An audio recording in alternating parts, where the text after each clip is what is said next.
So without further ado, I believe we're ready. Close the doors, don't let anyone else in. I jest. You can all sit down, it's fine. I won't name and shame. So I chose this title for the talk today because it's something that comes up a lot. I imagine a lot of people in this room have heard the word talent, language genius, these kinds of turns of phrase that are just sort of tossed out there, and we don't really know what to do with them, so it felt like the right place to come and to talk about that today. So on today's show, we're going to look at whether talent exists or not. And what do we actually mean by a language talent? And how does that affect us personally? You know, when you hear that word talent, what does it do to you as an individual? And then what do we do moving forward?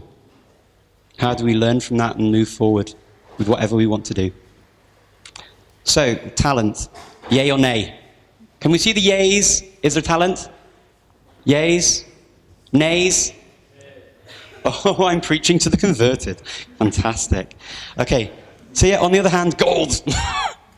You know, but it's then so painful when you think that you're not going to attain your goal.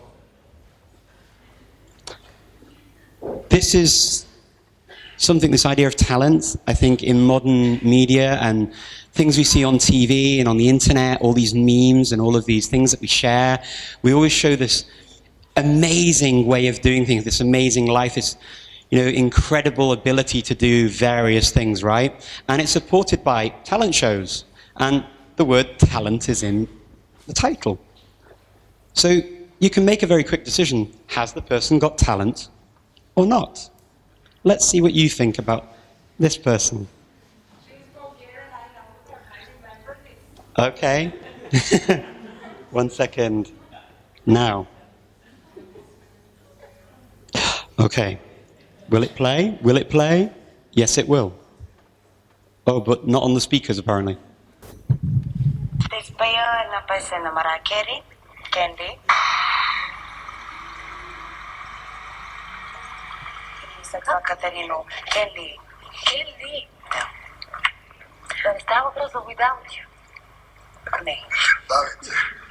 No one can to get to save me.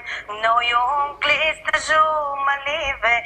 Where I guess a Joseph, but then I let you more. You want us tonight, only night. You're sort of show. Yes, it's show.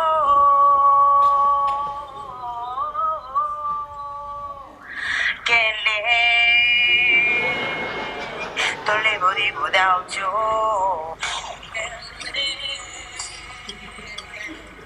I can't live anymore. Can't live. Don't live without you. Can't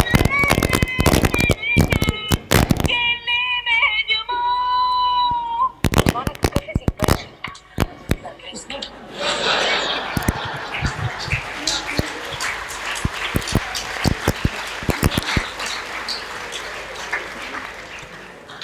Smashed it.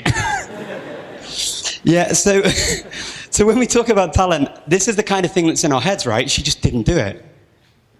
But we've written her off, haven't we? We kind of write her off. Well, let's look at us. Are we all talented? Pardon me. So it must have been something I had in the canteen.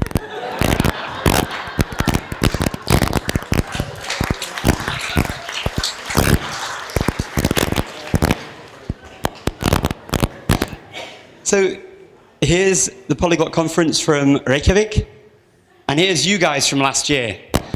Are we all talented? Yay or nay? Yay! Didn't sound very excited. Say it again. Try again.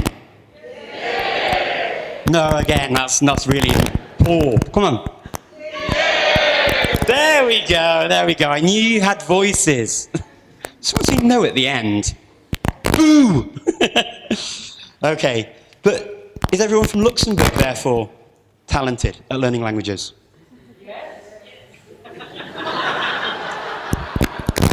It's funny, isn't it, how a whole country can be talented at learning languages. How's that possible? But everything is relative. You know, how you see talent and how you see genius and how you see... I beg your pardon. How you see the world is really from your own point of view, your own experiences. So you can't just take it literally from one person's viewpoint. You have to consider lots of different things. Okay. I thought he was going to bring me some medicine for my stomach for a second.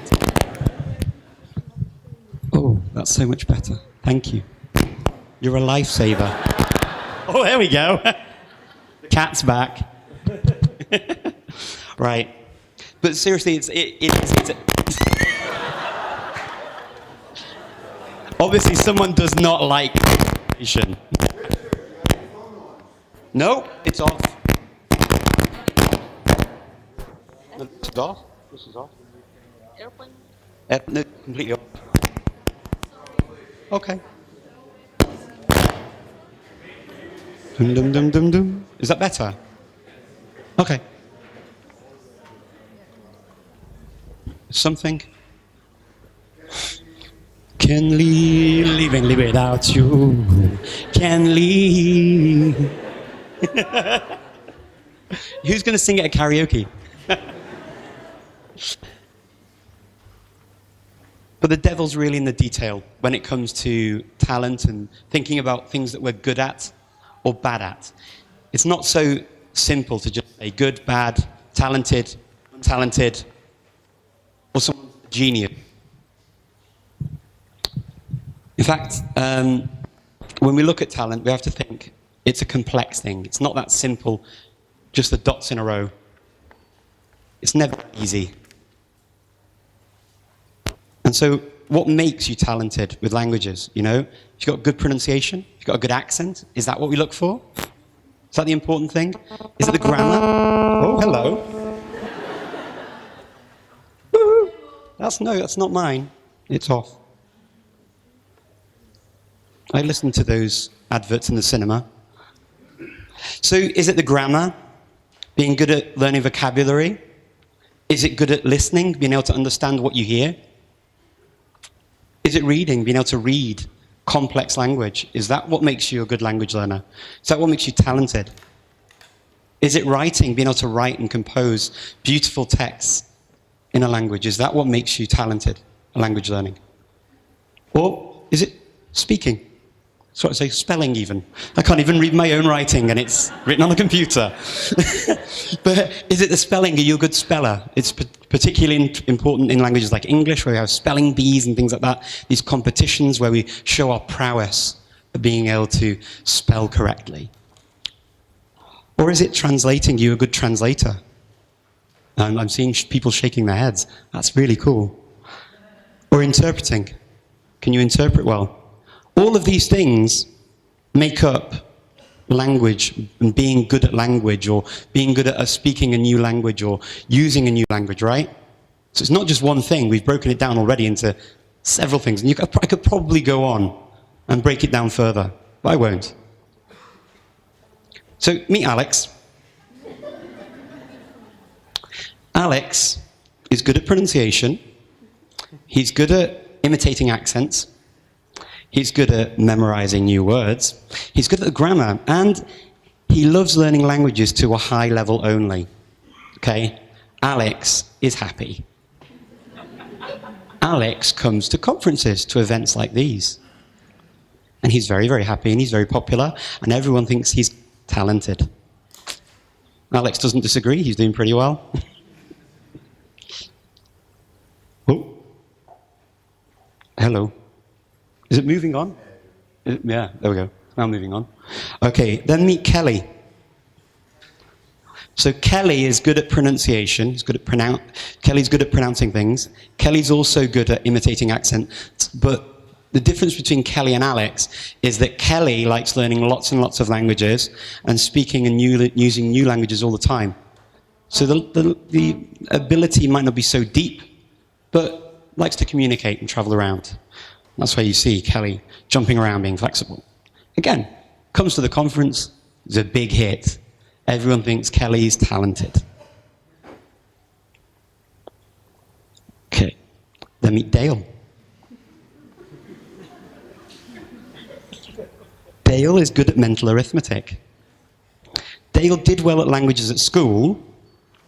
Dale's unsure about learning more exotic languages. You know, I did well at German and French, but can I branch out? And Dale finds translation easy. Okay? He's a bit of a freak like that. So that's Dale. And so again, Dale does okay. She is happy just dancing around with the ones that Dale knows, and feels very, very conscious that going further beyond that might be risky. So he stays within the comfort zone. Possibly not seen as a language talent, but solid. Okay.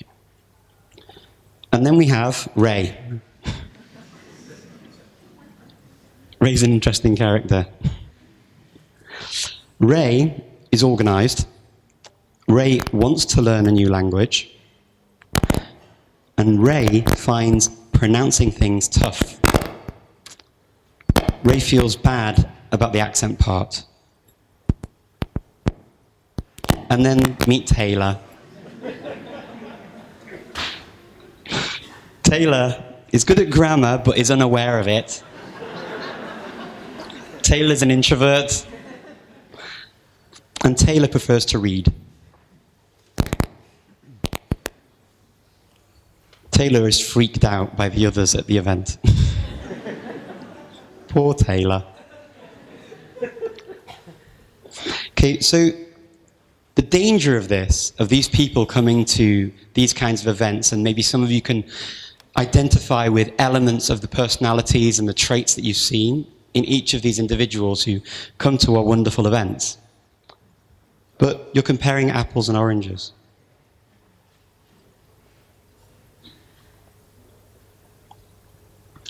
Feeling the pressure comes with that. When you make comparisons that are unrealistic, maybe to one of them, one thing comes easier than to another. We have to work at the things that don't come easy to us. But what do? Are we aware of that fact?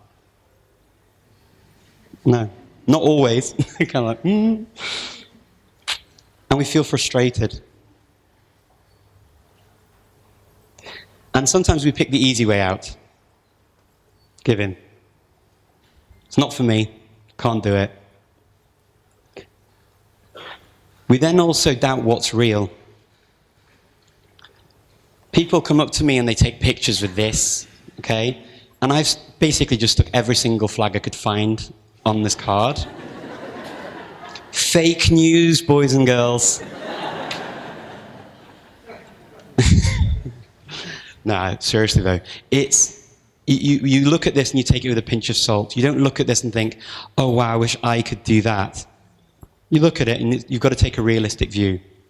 But knowing sometimes what's real, when you see these people walking around with these ridiculous flags over their name card, it can be scary, right? It can feel intimidating, and I get that. But it's not what everyone has to do. Also, how well do I speak some of these languages? Probably some of them not very well at all at the moment. But it's hard to find out what that reality is, and we all doubt ourselves, and we all feel that, can I do it? Is this something that people really do? That guy or that girl or that person speaks a gazillion languages. I mean, I speak a gazillion and one, but you know I'm the best. But what we also do, by labeling people, by labeling people as talented or as a genius or as good at something naturally, you actually diminish what that talent or that genius is. You take away from what that person's achieved, because this is the reality of doing it. This is Professor Alexandra Wallace. And here you go, you can hopefully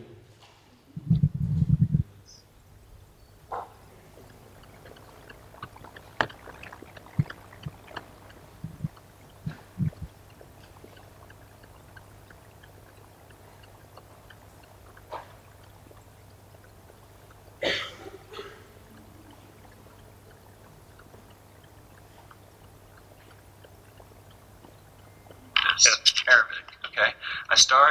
First thing I do, I wake up, I sit down, I write 2 pages of Arabic, and then I stay with Arabic for about an hour and 15 minutes, doing 3 or 4 different activities. First, writing Arabic, then listening to and reading along with one of these Sinbad the Sailor, like storybooks of Arabic that I have cassettes with, and then reading some bilingual texts of Arabic to get up to speed, and then taking down a classic text like Khaldun and reading freely for that. And once I've done the Arabic that way, then I start my writing regimen, which is at least 2 pages a day each of Arabic, Chinese, Russian, and Latin, and ideally 6 pages a day each.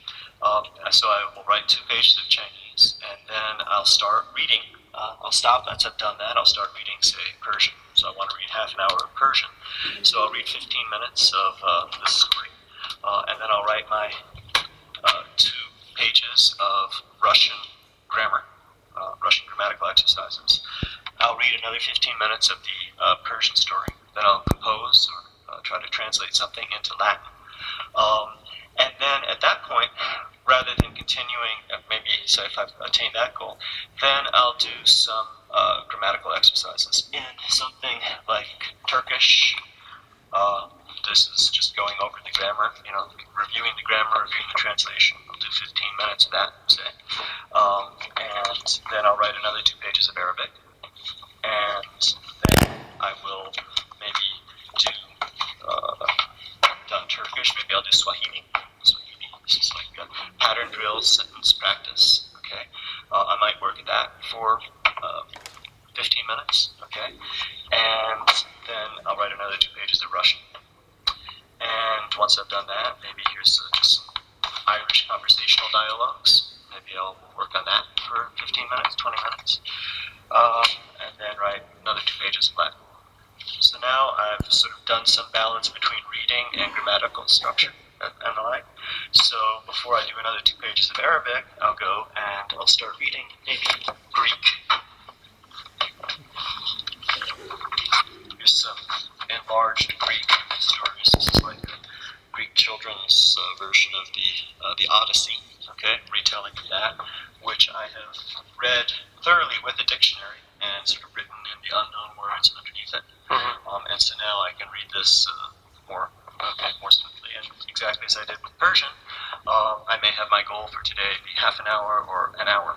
Okay, so maybe twice. Maybe I'll do 2 chunks of this. So page of Arabic, 15 minutes of Greek, page of Chinese, 15 more minutes of Greek. Okay, and then after I've done that, this is really interesting. This guy Sean Bender. How's Sean? Ernest Bender. He's got this magnificent set of Hindi grammar readers and Urdu grammar readers that are almost perfectly parallel in terms of their examples and their sentence structure. So I'll go through these and I'll do some of the grammatical exercises, and I'll do them side by side. So I'll see exactly where they're different, Urdu and Hindi. And so this is kind of interesting and complex. Okay, I'm going to stop it there. I think you get the idea.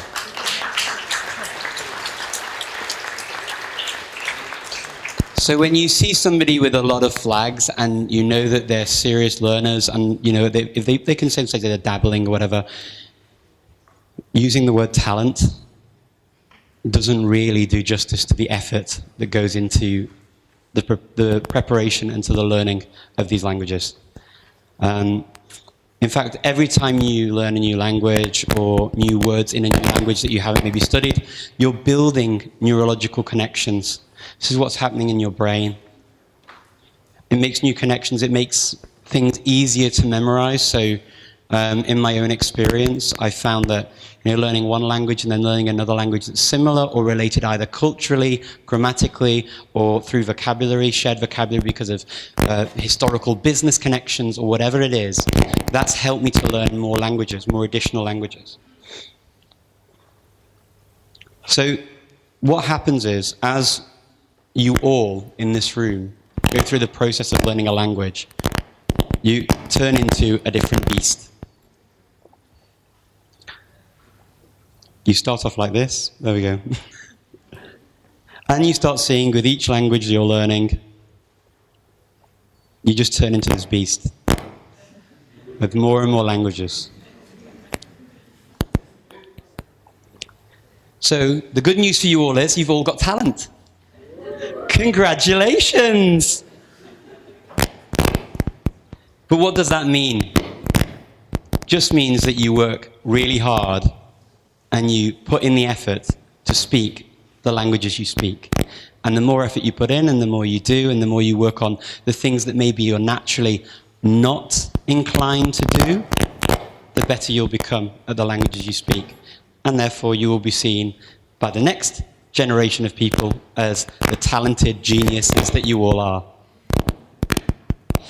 And just remember, whenever you look at somebody and you wonder and assume things about them and about who they are, what they've done and what they can do, that when you assume, you make an ass out of you and me.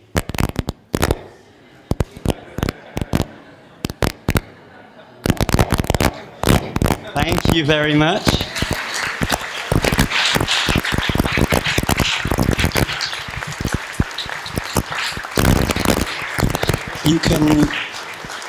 You can join me on these channels. There's the Polyglot Conference Twitter account and my own Twitter account.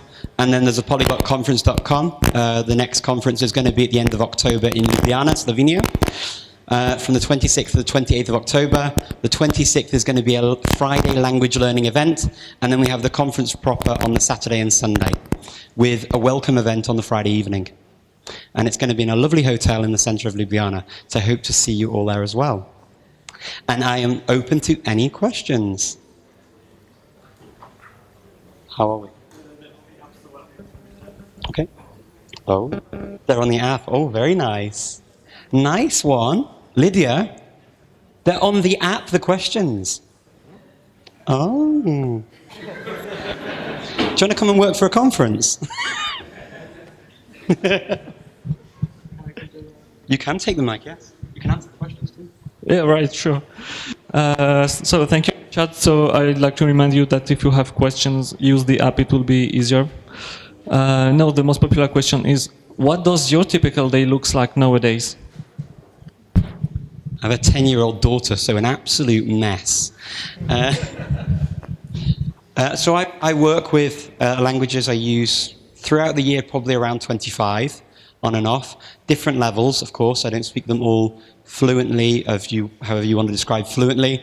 C1, C2 level. That's naturally not very easy, or I don't think I've ever seen it actually possibly done.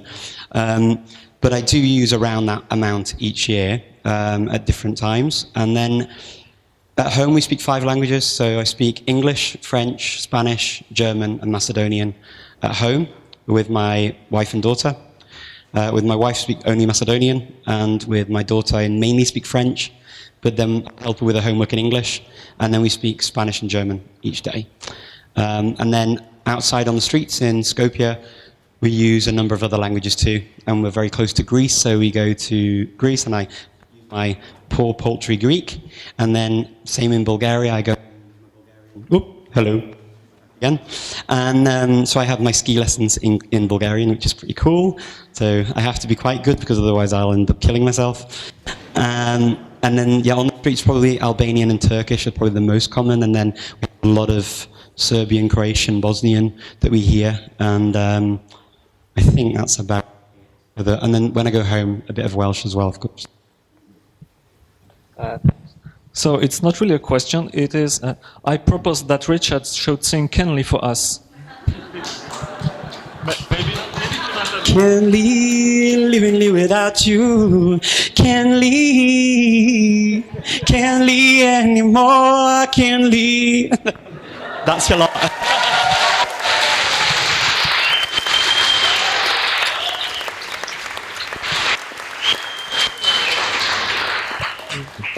Thank you.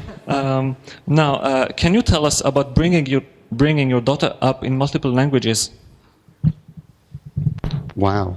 So a small question there. So some of you may have heard this story before, so I'll sort of give you the highlights. So when my daughter was born, I spoke to her in English and French until the age of 18 months because it was input only.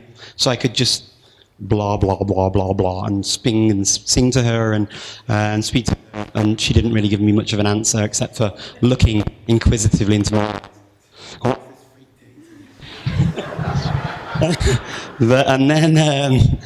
But she was actually quite good at the languages, and she was speaking quite quickly, and so we decided that we would introduce. My wife was speaking to her Macedonian, of course, as well, and then we decided that we'd introduce at 16 months 2 other languages just at playtimes. We've been doing some research on what worked. Ooh, hello, and is the sound going on and off for you as well?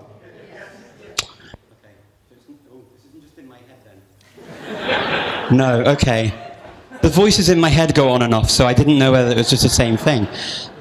Okay, so what happens is that she got to 16 months and she was doing well with the whole English, French, Macedonian gig. And I couldn't decide whether it would do Spanish or German, so we just did both.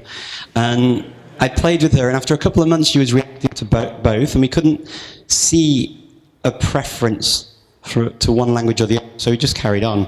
And at 18 months I stopped speaking English at home because we were living in the UK at the time, and just spoke French at home, Macedonian with my wife, time in German and Spanish.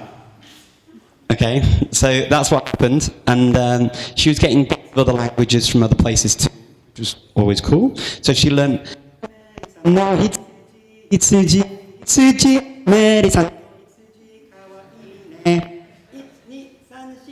She learnt this, like Mary has a little lamb in Japanese and bits of other language too, which is quite cool.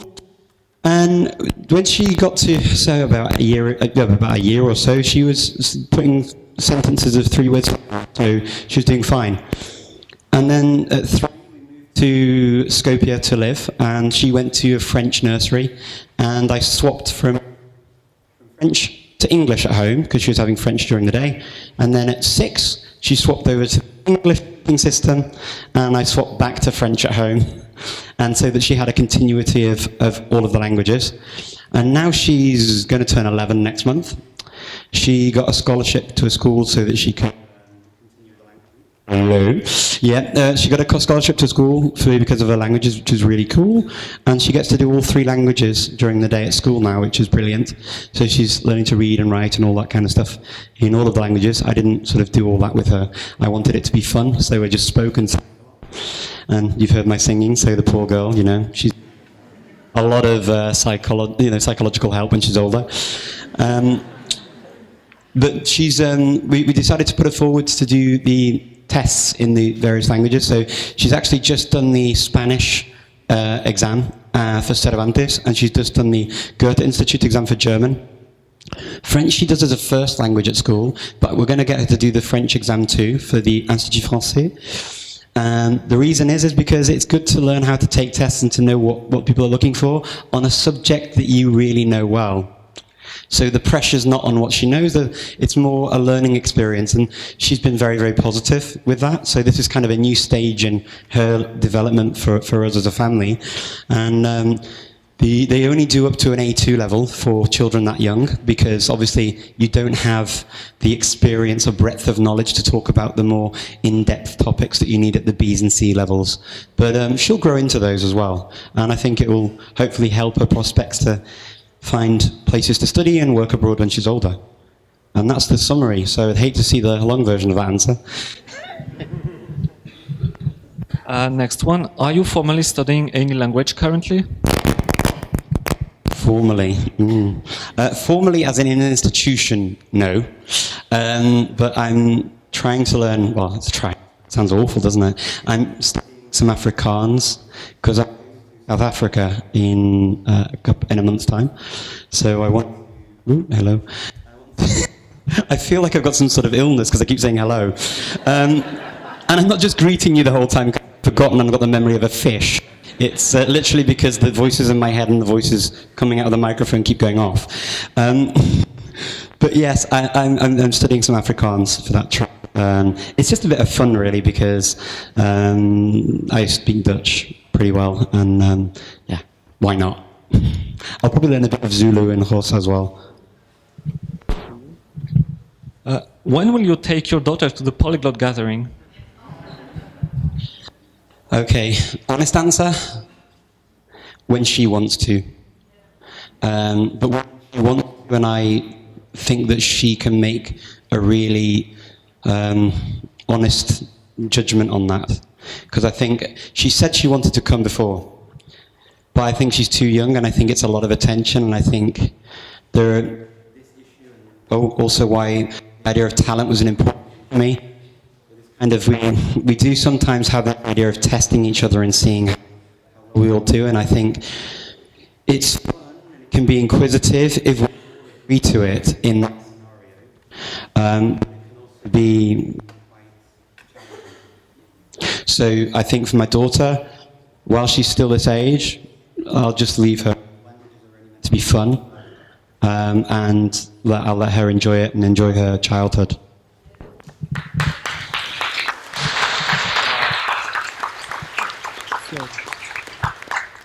Do you think it is fair to refer to language ability as skill as opposed to talent, since you can get better at learning languages if you have done it before? Yeah, I think semantically, I think I prefer the word skills. When we talk about skill sets, we talk about improving skill sets. You can't improve a talent. I mean, unless you talk about sort of a biblical story about, you know, the parable of the talents from, I think, Matthew, help me anybody who knows the Bible well, 28 something. But the parable of the talents is kind of, I think, also obviously it was coins, but used as a figurative way. And some people go and invest them and work on the talents and come back to the person who gave them the talents in the beginning with more talents. Others bury them and don't use them and then come back with the same amounts of talent. A bit dull, because they buried them in the soil. And so, yeah, I think skills is probably a nicer way of saying it, because you talk about skills workshops and improving yourself, improving your skill set. So yeah, why not? So next one.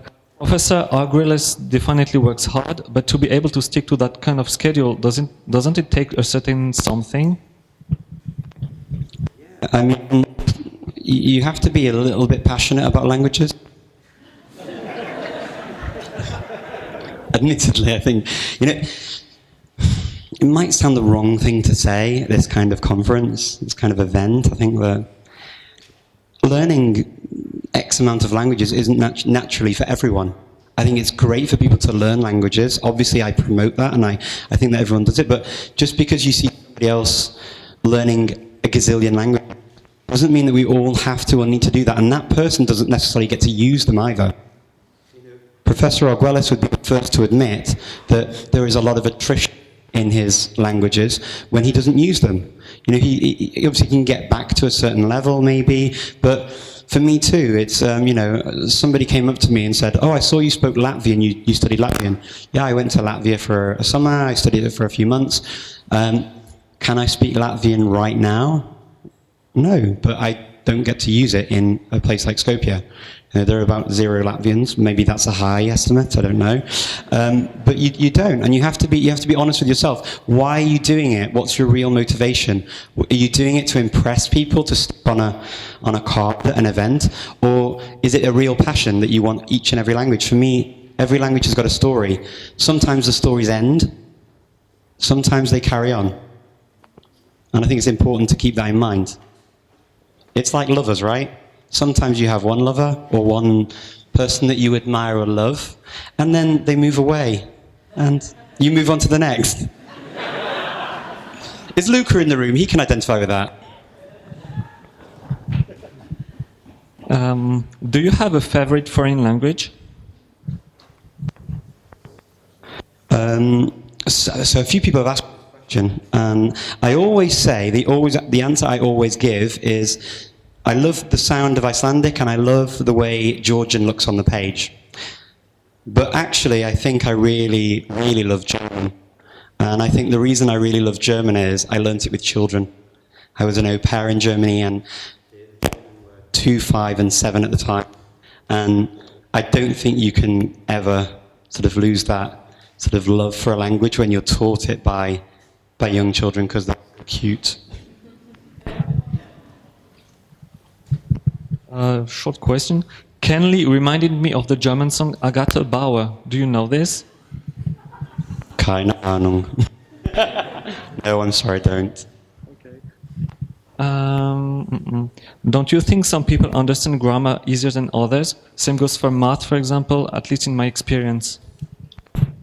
Definitely, and it's one of the reasons why I added it to some of the people there, that they're good at grammar.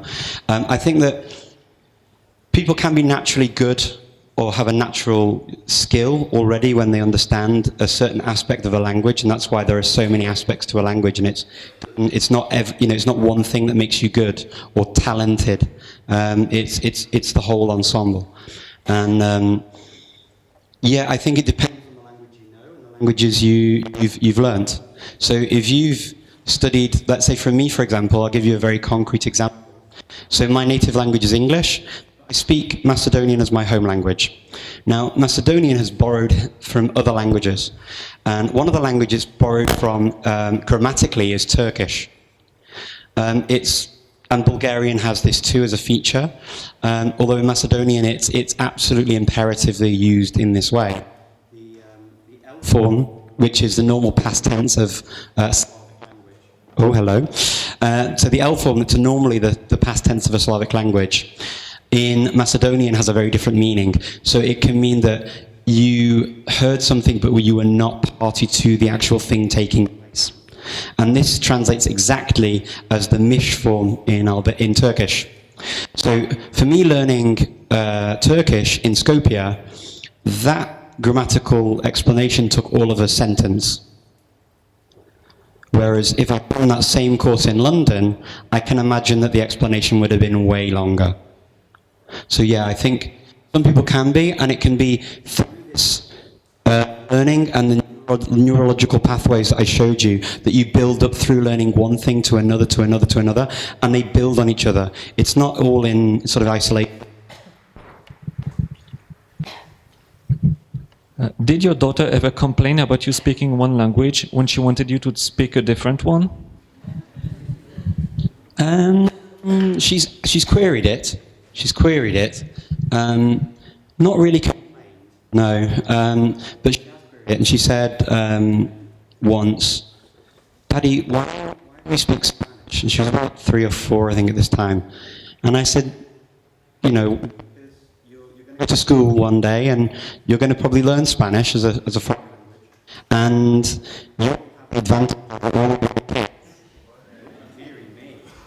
Pardon me for being rude. It was my food. Excuse my indigestion. Okay. I don't know, does it? I don't think so either. So I mean, she queried it, and I said to her, look, you're going to be learning Spanish probably at school, so you're going to have a head start on all of your friends. They'll have to study really hard for Spanish, and you already know all the words. And all you need to do is listen to me. You don't even have to speak to me in Spanish. You can speak to me in French, you can speak to me in English, you can speak to me in Macedonian. Any of your first 3 languages you can use. You don't have to use Spanish if you don't want to. And I said, and then you'll have more time to learn about maths, science, and other things that you like, or go out and play more. And she looked at me and she goes, "Clever, Daddy."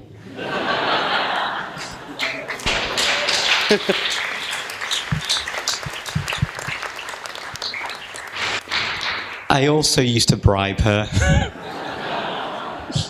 So she'd say to me, I'd be speaking German or Spanish or another language, and she'd say, "I don't understand you, Daddy," to try and get me to switch, right? And I would say then in the same language, "What a shame, I was going to buy you a present." And he goes, oh, ich verstehe, Papa, ja, ganz genau. Apparently it works, so maybe I can ask one last question. You can indeed. Okay. So if the Argueless video is the reality, how on earth do people find the time while still having to work? Well, I mean, that's the thing, and I think that's why you have to be realistic with what you're doing and why you're doing it, and what your schedule is and what your priorities are. Because in reality, we do often, unless we're very, very fortunate, we do need to work. If we're lucky and we get the job where we get to use our languages, great. If we're lucky and we get to move to a country where we can use additional languages, hurrah. That's fortunately been the case for me, that I've lived in 9 countries, and now I'm in a country that's really multilingual, have very different languages, and I get to travel, which is lovely, and I really appreciate it. And I work as a languages director in a social media management agency called The Social Element, and there I get to use my languages either passively or sometimes actively as well, which is really great. But yeah, I mean, some people don't get to do that. The internet's great. We're living in a time where we didn't, before we didn't have these options and possibilities of coming to an event like this. It's one of the reasons why I wanted, the conference to start, so that we could get together. There's an energy. I guess you all feel it. How many of you here have not felt the energy, or the motivation, or the love, or the shared interest? Not one hand went up. I'd say that's a success, Lydia. Congratulations.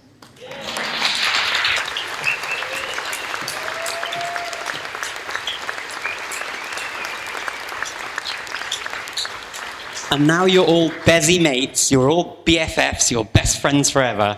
You're going to stay in touch and you're going to use your languages across the World Wide Web.